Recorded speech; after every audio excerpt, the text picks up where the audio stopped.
Is your furnace not running as smoothly as it should? One simple fix could be changing your furnace filter. It's quick, easy, and makes a big difference for your system and your home's air quality. Why change your filter?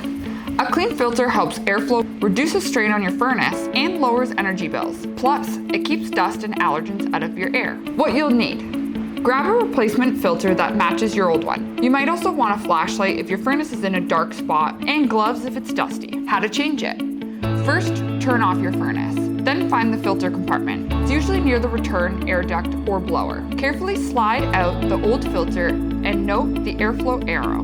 Make sure your new filter matches the size exactly and insert it with the arrow pointing toward the furnace. Finally, turn your system back on. Picking the right filter. Fiberglass filters are affordable and good for basic dust. Pleated filters catch smaller particles and improve air quality. High MERV or HEPA filters offer the best filtration, but check if your system supports them. Pro tip: set a monthly reminder or use your smart thermostat to know when it's time to change the filter again. If you want help, Affordable Comfort offers full furnace maintenance, including filter checks and safety inspections. Have a great day.